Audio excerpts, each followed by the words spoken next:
complete information about limb lengthening. Hi, I am Dr. Hridesh from Height Increase Info.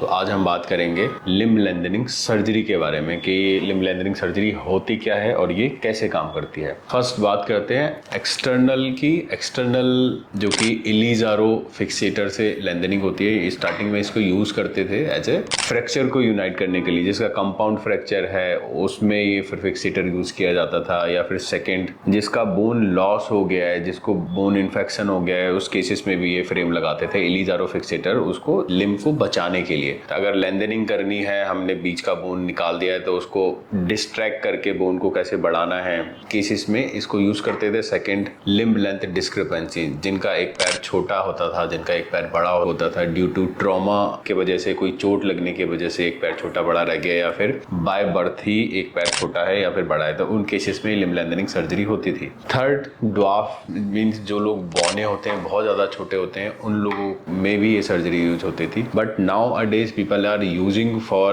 cosmetic purpose. Cosmetic means किसी को अपनी height enhance करनी है, कोई छोटा फील करता है ड्यू टू अपने पर्सनल रीजन या फिर प्रोफेशनल रीजन की वजह से, उस केसेस में भी हम ये अब कॉस्मेटिक लिम्ब लेंथनिंग सर्जरी करते हैं। जैसे कि इलीजारो कॉस्मेटिक लिम्ब लेंथनिंग की बात करें एक्सटर्नल में, तो there are 4 method. 1, pure Ilizarov. Pure Ilizarov में सिर्फ ये एक रिंग फिक्सेटर लगता है, इसमें कि ऊपर 2 वायर होती है, नीचे 2 वायर होती हैं, बीच में ऑस्टियोटमी क्रिएट की जाती है, फ्रैक्चर क्रिएट किया जाता है। ये टिबिया में भी हो सकता है या फिर फीमर में भी हो सकता है, बट फीमर में जो फिक्सेटर लगता है, फीमर में इस तरीके का ये मोनोरेल फिक्सेटर लगता है। ये फिक्सेटर भी लगाते हैं, बस मोस्टली ट्रॉमा केसेस में लगता है फीमर में, बट लेंथनिंग पर्पस के लिए मोनोरेल फिक्सेटर लगता है। तो प्योर इलीजारो में सिर्फ एक ये डिसएडवांटेज होता है, जब हम लेंथनिंग करते हैं तो मिस अलाइनमेंट के चांसेस थोड़े से ज्यादा होते हैं, बोन फ्रेगमेंट थोड़ा सा मूव हो सकता है। तो मोस्टली जो कॉस्मेटिक में प्योर इलीजारो जो पर्पस यूज करते हैं, मोस्टली ट्रॉमा केसेस में यूज करते हैं। जो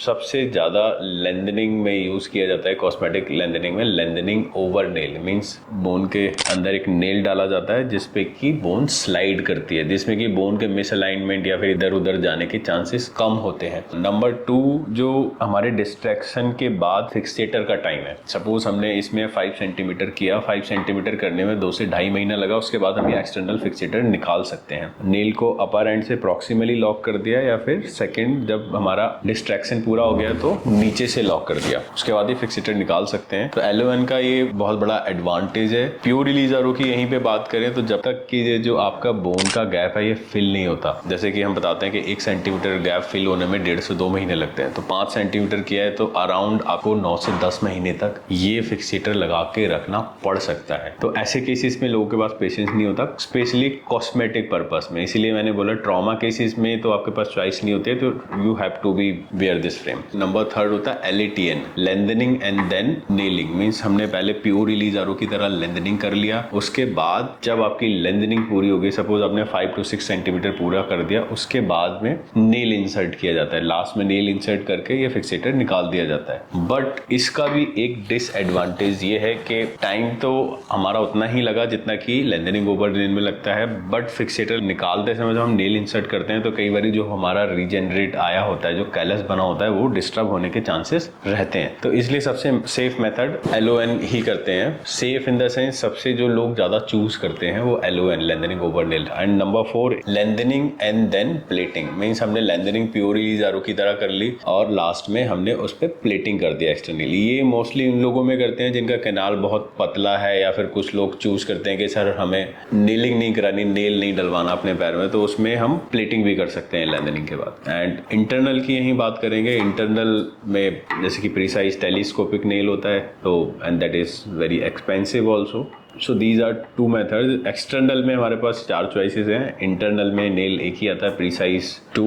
तो ये था मेथड की बात। और अगर हम बात करें इसकी हीलिंग की बात करें, अगर हमने सपोज 5 सेंटीमीटर किया है, आपकी सर्जरी हुई है, फिक्सेटर लगा हुआ है, तो 5 सेंटीमीटर में 2 से ढाई महीने अराउंड आपको फिक्सेटर लगा के रखना है। उसके बाद आपका फिक्सेटर निकल जाता है एंड देन आपका रिहेबिलिटेशन स्टार्ट हो जाता है। रिहैब की बात करें तो ग्रेजुअली आप स्ट्रेंथनिंग, स्ट्रेचिंग और अपना walking, gait neck pattern correct करते हैं। Next bone healing. Bone healing अगर हमने 5 सेंटीमीटर किया है, जैसे कि मैंने अभी भी बताया कि 1 centimetre will take around 1.5 to 2 month, तो अगर मैं 5 सेंटीमीटर लेंथनिंग किया है तो 8 से 10 महीने हमें कंप्लीट हीलिंग में लगते हैं। और जो हमारे LON की बात करें, नेल जो इनसाइड होता है, उसको हम अराउंड 24 मंथ के बाद रिमूव करा सकते हैं वंस आपकी बोन कंप्लीट हील हो जाती है। अब ये सर्जरी मैंने एक्सप्लेन कर दिया, लिम्ब लेंथनिंग होती क्या है, कौन कौन से मेथड होते हैं। अब ये होता कैसे, सपोज आप एक डेमो देख रहे हैं, ये टिबिया बोन है। टिबिया घुटने के नीचे वाली बोन होती है और फीमर घुटने के ऊपर। तो इसमें हुआ क्या है, फर्स्ट ये सर्जरी होते कैसे है, LON। फर्स्ट इसमें नेल इंसर्ट किया जाता है टिबियल ट्यूबरोसिटी से जस्ट बिलो द नी के थोड़े से नीचे से नेल इंसर्ट करते हैं। देन एक ऑस्टियोटमी क्रिएट की जाती है, मीन्स आपकी भाषा में फ्रैक्चर किया जाता है बोन को, और बाहर से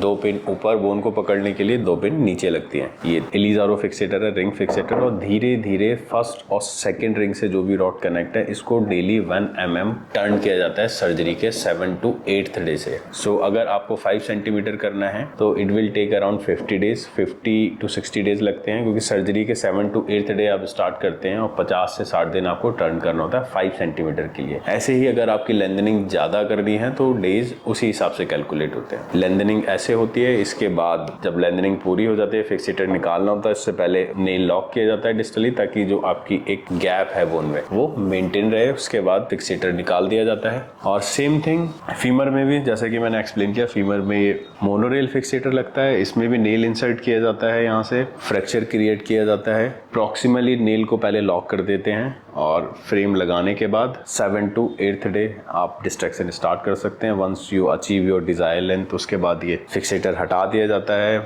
नेल लॉक कर दिया जाता है ताकि आपकी हाइट लॉक हो जाए और धीरे धीरे उसमें न्यू बोन फॉर्मेशन, आपका जो रीजनरेशन आ जाता है। और हीलिंग जो है कंप्लीट नेचुरल है और ये आपकी बॉडी पे डिपेंड करती है, आपकी बॉडी कैसे उसको हील कर रही है। ड्यूरिंग द लेंथनिंग आपको किन चीज़ों का ध्यान रखना है, फर्स्ट आपको प्रॉपर एक्टिव रहना है, जो फिजिकल थेरेपिस्ट आपके गाइड कर रहे हैं वो सारी गाइड माननी है, जो भी आपको गाइड कर रहे हैं वो फॉलो करना है, प्रॉपर फिजिकल थेरेपी लेनी है, प्रॉपर जो भी आपका रूटीन है वो फॉलो कर रहे हैं। तो ये थी complete information about limb lengthening. अगर आपका और कोई डाउट है और कोई क्वेरी है रिगार्डिंग लिम्ब लेंथनिंग तो आप हमारे चैनल पे दिए गए नंबर पे अपनी क्वेरी डाल सकते हैं। Thank you.